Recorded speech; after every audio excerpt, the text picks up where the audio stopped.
Welcome back. Thank you so much for joining us. Now, let's take a look at this issue. The South African Human Rights Commission, or the SAHRC, and the South African Police Service have signed a memorandum of understanding on Monday for the protection of human rights during protests and in an effort to eliminate violence. Now, this was influenced by the ongoing violent service delivery protests. I'm sure you're well aware of those, which included police brutality in some cases. We do also have the Marikana report that we are yet to hear of. The president is going to expected at least to give a report back on that particular incident that happened. But we're zoning in on what happens across the country in general. So for more on this, we're joined in studio by Dr. Danny Titus, Commissioner at the SAHRC. A very good morning to you, sir. Thank you so much for joining us. So just taking a look at those visuals, it's very disconcerting, is it not? It certainly is. It certainly is, and that has been one of the reasons why we felt as a commission that we need to change our tact with the South African police. We need to look at different strategies, and we thought that the best way would be to sit around the table with the top police management, with the National Commissioner and her team, and see where we can find areas of agreement, areas of cooperation. Because in the end, while we are normally on different sides when it comes to these matters, we feel that when it comes to the Constitution, both the South African Police and the South African Human Rights Commission and the South African citizens at large have to serve our Constitution, and we are bound by our Constitution. So we felt that let us come up with this memorandum of understanding, not so much particularly on public protests, but human rights in general. Public protests are very important to us because that is where we are seeing that there are broader issues at stake, not only the police. We see that the police are, as they call it, in the downstream of matters. Upstream, so to speak, there are local government officials, there are mayors, deputy mayors, there are provincial government leaders that have to take responsibility as well. So the experience is that the police are brought in when we cannot solve matters earlier, when we cannot mediate, when we cannot conciliate, when we cannot understand each other, and when communities are just so angry, whereas it really can be solved higher up. We would like to present that picture as well.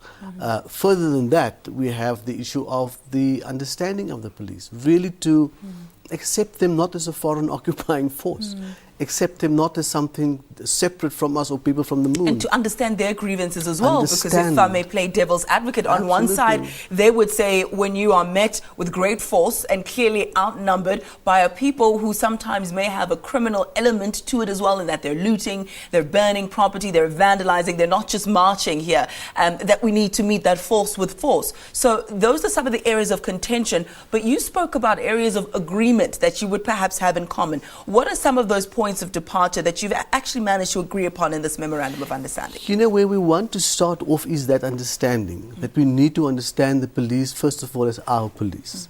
Learn to understand them as men and women in blue that belong to us, first of all. But beyond that, then, when we start developing this program, when we are rolling out this action plan, so to speak, which we have to do within the next 14 days, it relates to matters of their own curriculum development. It relates to their training manuals. It relates to their training. It relates to exchanging of lectures between the Commission and the police. They've got very competent and knowledgeable people. We do as well. Issues of community outreach, that we must change the perception of the community when it comes to our police again.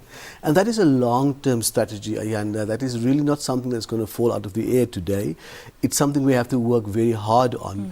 And that's the challenge that the Commission is taking on with the police. And we're very glad that we could have the National Commissioner, General Piecha, giving her complete support and commitment along with her team. So that's the question now of filtering that whole process through to the rank and file of the police, to the rank and file of our people at the Commission, to South Africans in general, that there is no need for us to go so violent, there's no need for us to go so bitter against each other. We have difficult issues to solve, and we can solve it jointly. In the next 14 days, you're expected to develop that action plan that will involve, as you spoke, in the spreading out of the information both ways. To police, they need to know the human rights of people, but also to community and society. So what does the next 2 weeks entail for you? For us from the Human Rights Commission will be to unpack this and to interact with the police on that. We're meeting with them on Monday. First of all, to look at some of the issues in their curriculum that they asked us to consider. So those steps are being taken at the moment. But more in general is a question of how are we going to give hands and feet to this agreement. But the most important thing, as I said, is the buy-in, is the access to the police, is, for example, to with the police identify targets. Let's just say we want to turn around the torture in the police cells, we want to turn around the torture in the country in general. Can we set targets for this year, for the next year, for the year after? Those kind of practical things are now on the cards. Okay, very, very briefly, how do ordinary South Africans get involved? Is there a number we can call if we want to participate?